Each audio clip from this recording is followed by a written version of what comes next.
बिस्मिल्लाहिर्रहमानिर्रहीम। तो जैसे जैसे मैंने आपको जो चीज़ें पढ़ाई हैं उसका इजाफा हम अपने क्वेश्चन में देखना शुरू करते हैं। तो सबसे पहले देखें, हम ये क्वेश्चन सॉल्व कर रहे हैं मिस्टर ए के लिए, जो कि इंडिविजुअल है लेकिन एक्टिविटी के लिहाज से कौन है, मैन्युफैक्चरर है।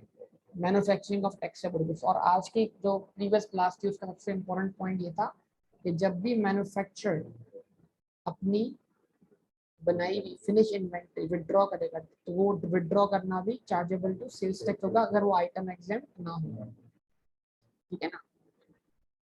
And is registered as manufacturer cum exporter during February 20X at their sales or purchase exclusive of sales tax were recorded as।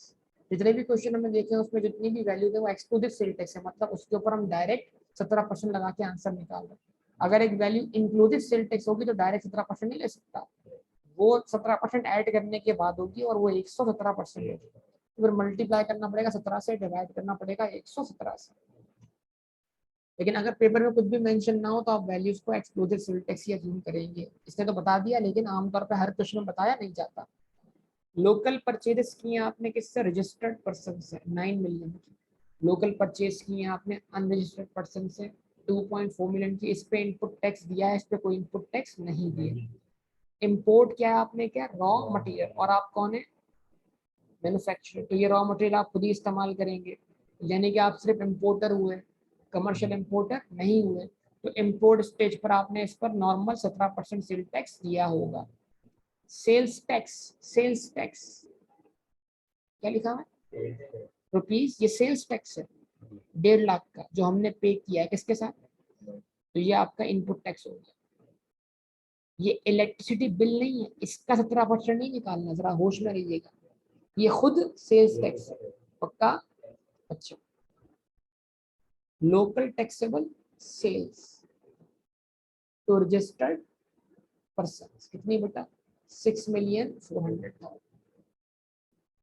Cell tax आपने चार्ज किया होगा। Local taxable sales to unregistered person 7.2 million, sale tax भी charge करना है और 3% further tax भी charge करना है। एक्सपोर्ट 6 मिलियन की, जीरो रेटेड है, कोई एग्जेम्प्ट सप्लाई नहीं है। Mister A also took goods worth ₹400,000 for his private. चूंकि मिस्टर ए कौन है, मैन्युफैक्चरर है, तो वो अगर मैन्युफैक्चर गुड विड्रॉ कर रहा है तो वो ये भी सप्लाई है, चार्जेबल टू सेल्स टैक्स है। तो इसका मतलब अब लोकल सप्लाई 3 है, to registered person, to unregistered person, to mister A. लेकिन मिस्टर ए इस केस में क्या है, एंड कंज्यूमर। तो जब भी कोई मैन्युफैक्चर किसी गुड्स को डायरेक्टली इसको बेचेगा एंड कंज्यूमर को, तो बतौर मिस्टर ए इंडिविजुअल, वो बतौर कंज्यूमर तो अनरजिस्टर्ड पर्सन होगा ना, बतौर बिजनेस और रजिस्टर्ड पर्सन है। तो मिस्टर ए को जो गुड्स ट्रांसफर हुई है उन पर 17% नॉर्मल सेल टैक्स चार्ज होगा, कोई फर्दर सेल टैक्स चार्ज नहीं होगा। क्योंकि जब भी आप बतौर मैन्युफैक्चर गुड्स सप्लाई करेंगे एंड कंज्यूमर को, तो एंड कंज्यूमर एक रियल बात है कि वो अनरजिस्टर्ड ही होगा, तो फर्दर टैक्स कभी भी एंड कंज्यूमर से चार्ज नहीं होगा क्योंकि वो by default he unregistered person होगा। अच्छा, यहाँ तक कोई मसला। अच्छा, purchases include N invoice of ₹200,000 of January 20X8। अच्छा, अब ये कौन से मंथ का रिटर्न फाइल कर रहे हैं, फरवरी का। फाइल कब कर रहे होंगे, मार्च में। तो एक इनवॉइस है कौन से महीने की, जनवरी की, कितने की, 2 लाख की, जो कि इंक्लूड है किसमें, परचेज में, इस 9 मिलियन। तो करंट मंथ की परचेज कितनी हुई, 8,800,000। यार बोले ना बेटा, उसमें 2 लाख की परचेज इनवॉइस वो शामिल है जो पिछले मंथ की इनवॉइस है। Input tax was not claimed on this invoice in the sales tax return of January due to its late receipt। वो इनवॉइस जो जनवरी की इनवॉइस है, अगर उसको आप जनवरी में डिक्लेयर नहीं कर सके तो फरवरी में डिक्लेयर कर सकते हैं ना, कर सकते हैं। 6 टैक्स पीरियड तक डिक्लेयर कर सकते हैं।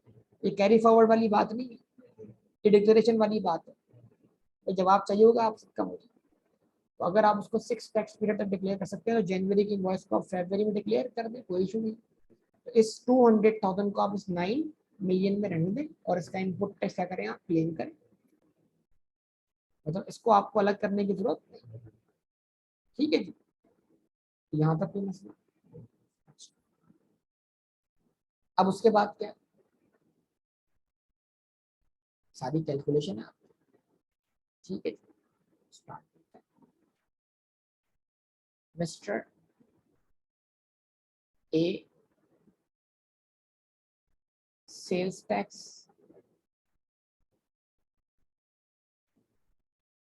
क्या हुआ, नहीं आ रहा, सेल्स टैक्स लाइबिलिटी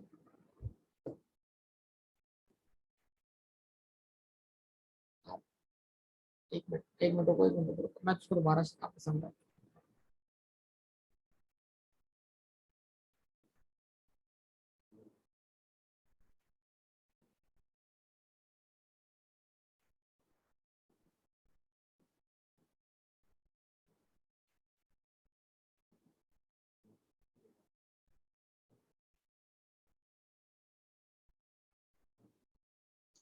असल में इंटरनेट स्लो इसलिए चल रहा हूँ ना, मेजोरिटी लोग मैच देख रहे हैं, तो इनकी सर्विस डाउन होगी नेटवर्क वालों को।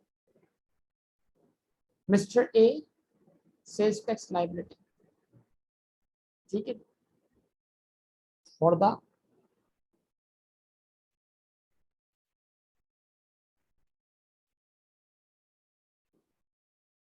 month ended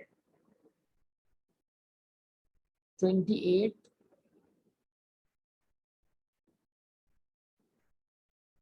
February 20x8। सबसे पहले क्या लिखा आपने यहाँ पर, वैल्यू ऑफ सप्लाई, फिर क्या लिख दिया आपने यहाँ पर, रेट, फिर क्या लिख दिया आपने, sales tax.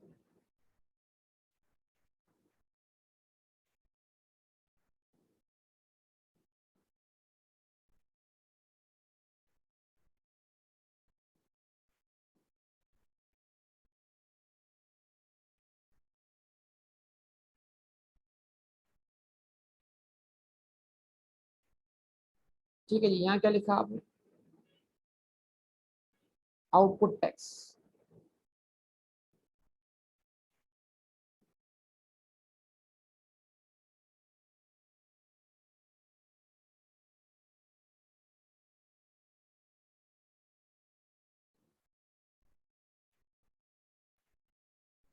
Output tax on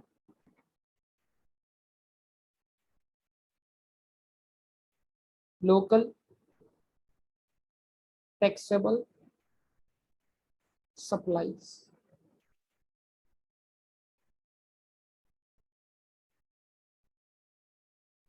to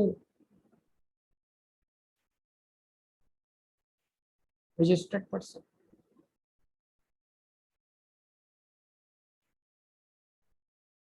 उसके बाद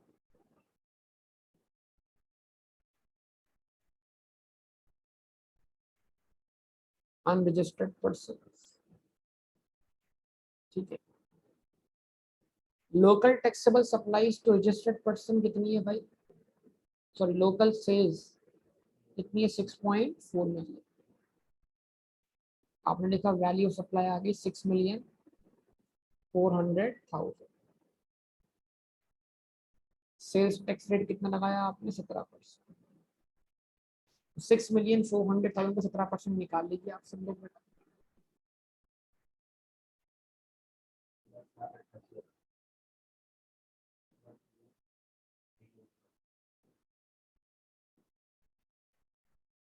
उसके बाद local taxable supplies to unregistered person 7,200,000।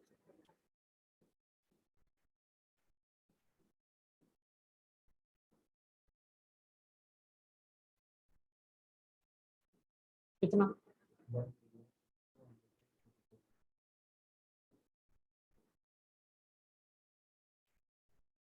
ठीक है जी, ओके, यहाँ तक बात समझ में आ गई। अच्छा, अब उसके बाद 12,24,000। उसके बाद जनाब अगर हम बात करें, देखिए इसमें फिर हमारे पास एक चीज आ जाएगी ऑन गुड्स विड्रॉ।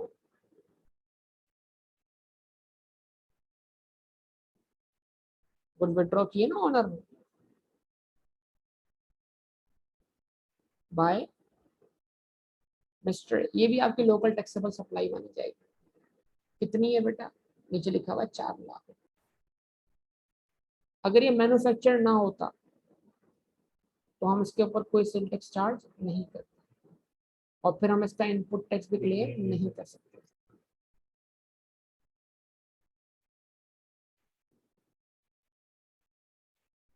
4 लाख का 17%।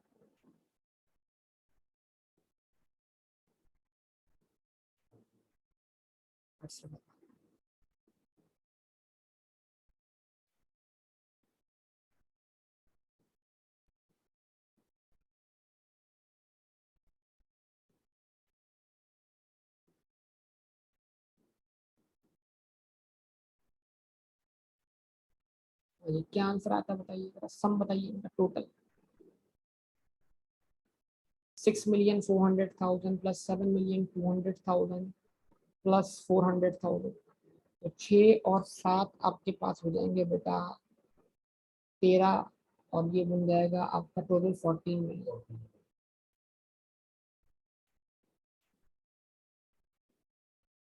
ठीक है जी। और आपका सेल्स टैक्स का सम कितना बन जाएगा? 1,88,000 प्लस 1,224,000 प्लस 68,000, 2,380,000। अच्छा, उसके बाद आपने क्या क्या लिखा? On zero rated supplies. Zero rated supplies की जो वैल्यू है, जो आपकी एक्सपोर्ट है, सब कह रहे हैं स्क्रीन नहीं आ रही है।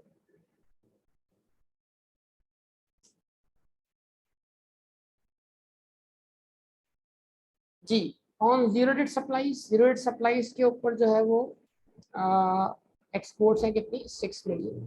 अच्छा, फिर वही बात, अब यहाँ पर आपको एक और एडवांटेज मिल गया। अब वो वाला पॉइंट भी आप साथ साथ अप्लाई करना शुरू कर दें, वो वाली ब्रेनस्टॉर्मिंग कर लें। क्या जीरो रेट सप्लाई का होना आपके बाकी टैक्सेबल सप्लाई से बनने वाले इनपुट टैक्स के ऊपर आपको 90% रिस्ट्रिक्शन लगने से बचा सकता है? ये आपने चेक करना है। अच्छा जी, आपकी टोटल टैक्सेबल सप्लाईज कितनी है? 20 मिलियन की। इसमें अब आपके पास कोई एग्जाम सप्लाईज नहीं है।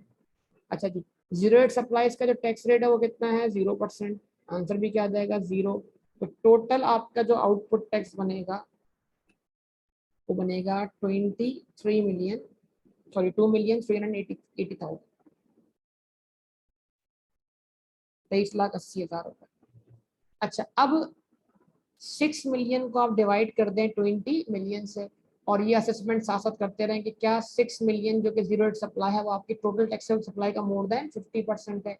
अगर ऐसा है तो फिर आप इस 14 मिलियन के अगेंस्ट जो इनपुट टैक्स क्लेम करेंगे उसके ऊपर कोई रिस्ट्रिक्शन, 14 मिलियन के अगेंस्ट जो आउटपुट टैक्स उसके अगेंस्ट इनपुट टैक्स क्लेम करेंगे उसके ऊपर कोई रिस्ट्रिक्शन अप्लाई नहीं होगी। लेकिन क्योंकि ये जीरो रेट सप्लाई आपकी मोर देन 50% नहीं बनती आपके टोटल टैक्सेबल सप्लाईज का, लिहाजा आपके ऊपर रिस्ट्रिक्शन अप्लाई हो। अब लेस करवाना है इसमें से हमने क्या? Input tax.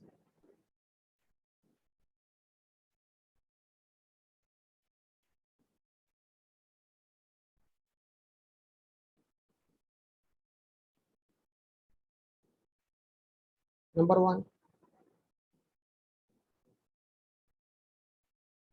Actual input tax.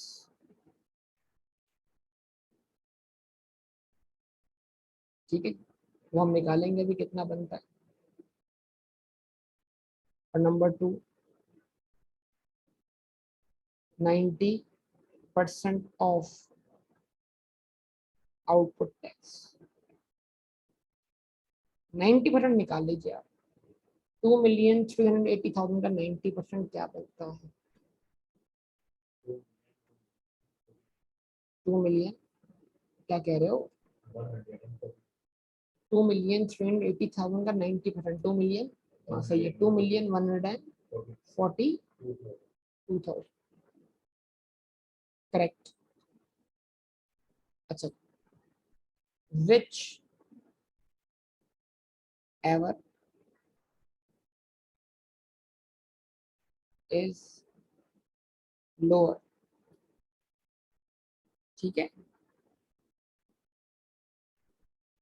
Difference आ जाएगा आपके पास, उसमें आप ऐड कर देंगे फर्दर टैक्स।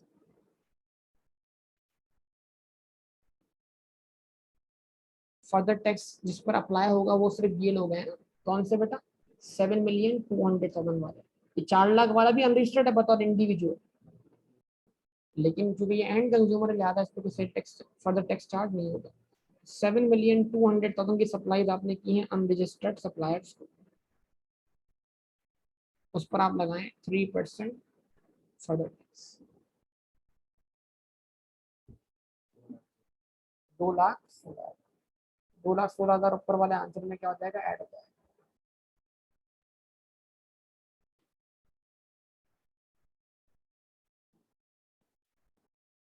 यहाँ तक आपको जो आंसर मिलेगा वो क्या कहलाएगा, सेल्स टैक्स पेएबल।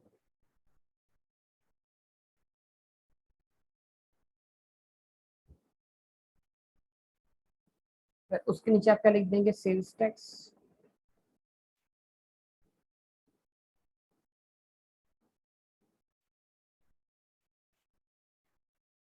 रिफंडेबल, ठीक है। और एक लाइन और छोड़ देंगे अगर कोई इनपुट टैक्स नेक्स्ट पीरियड में कैरी फॉरवर्ड होता है, ठीक है ना। अच्छा, अब यहाँ लगाई हमने हेडिंग किस चीज की, इनपुट टैक्स।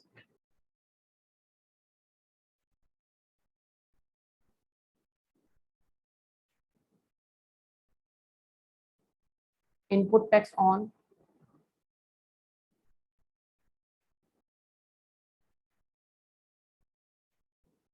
परचेजेस फ्रॉम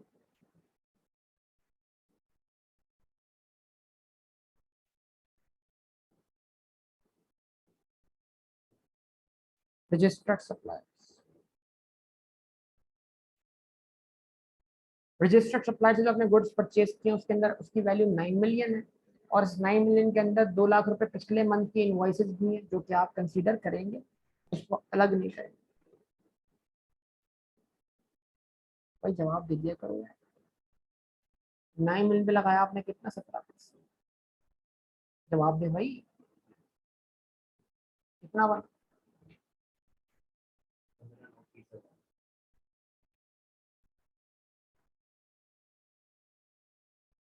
अच्छा, उसके बाद from unregistered person,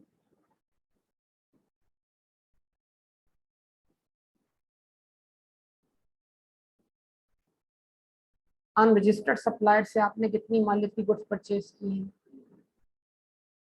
unregistered supplier से आपने जो गुड्स परचेज की हैं उनकी वैल्यू है कितनी, 7,200,000।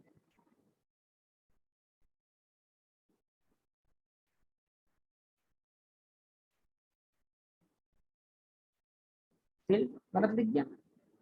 अच्छा बताए ना फिर बेटा, वो है 2,400,000।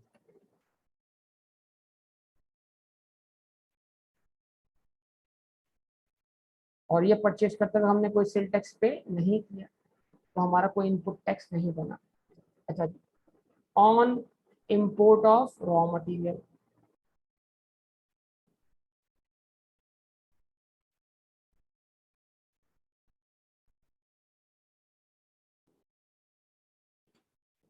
On import of raw material.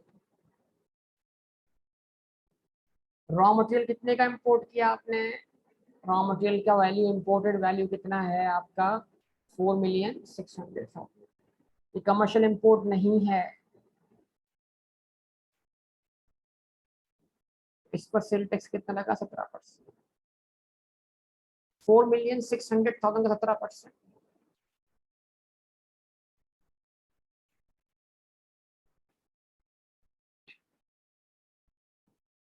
782,000, 7,82,000।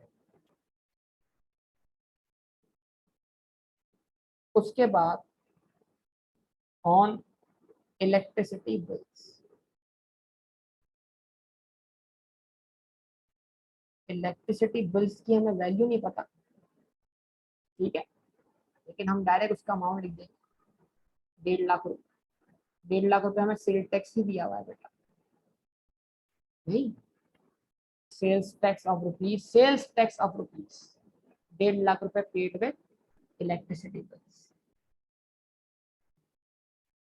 Direct से कर देंगे उसको, इनपुट टैक्स के कॉलम में आपने लिख दिया, ये हो जाएगा आपका sum total input tax. Total input tax कितना हो गया आपका बेटा बताइए?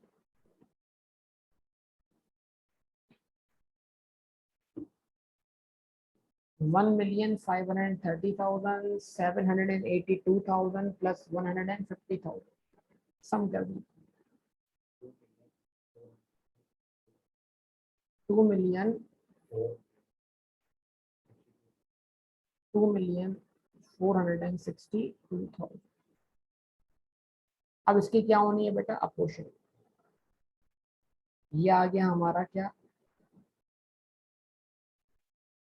Residual input tax. ठीक है जी, अब क्या करनी है इसकी? अपोर्शनमेंट।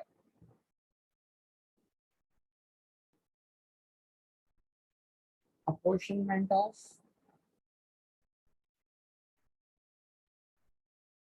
Residual input tax.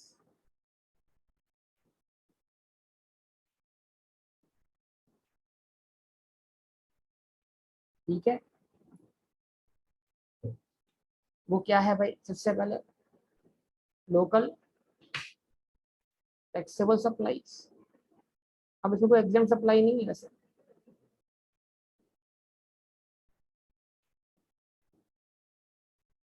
और जीरो रेटेड सप्लाईज।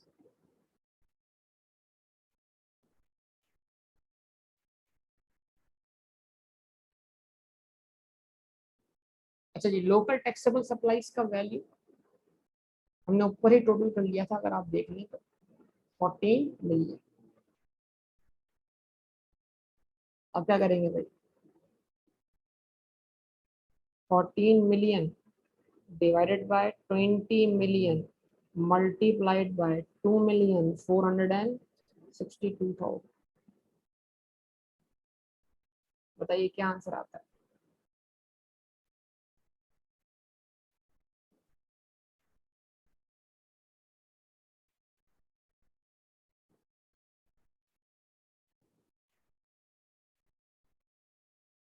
1,723,400 और 6 million divided by 20 million multiplied by 2,462,000।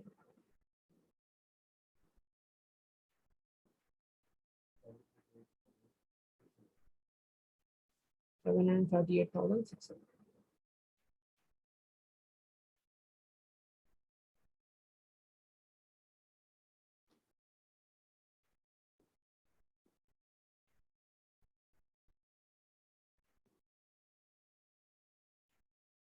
ठीक है जी, ओके, सही है बेटा, बात समझ में आ गई। तो अब एक्चुअल इनपुट टैक्स कितना बना आपकी लोकल टैक्स हो सकता है? 17,23,400। इधर लिख दिया आपने 17,23,400। अब लोअर क्या आ रहा है? एक्चुअली लोअर आ रहा है बेटा, जवाब दो भाई। एक्चुअल इनपुट टैक्स ही लोअर आ रहा है, तो क्या आंसर बनेगा? 1,723,400। ये हमने क्लेम कर लिया। 2,380,000 के अगेंस्ट हमने क्लेम किया। डिफरेंस क्या आया बेटा? कितना? 656,600। इसमें हमने फर्दर टैक्स ऐड करवा दिया 2,16,000 का, तो ये ऐड हो गया। आंसर हमारा क्या हो गया सेल्स टैक्स पेएबल का? 8,72,600। और 8,72,600 हमारे ऊपर लाइबिलिटी है, और हम उनसे खुद कितना मांगते हैं? 7,38,600।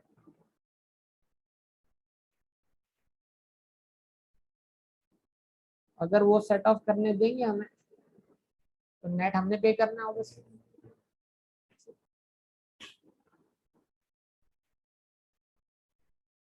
है जी, ये आपके सामने आ गया।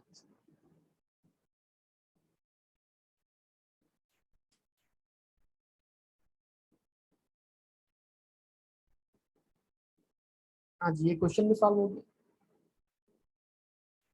बताइए।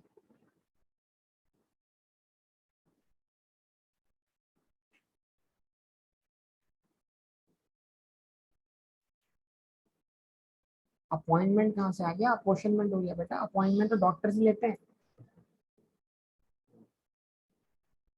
पढ़ पढ़ के दिमाग खराब हो गया।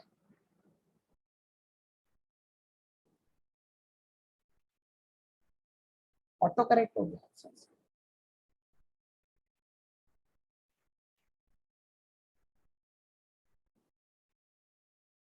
बस ये बोल रहा हूँ कि ऑटो करेक्शन एग्जाम में भी ना हो जाए फिर।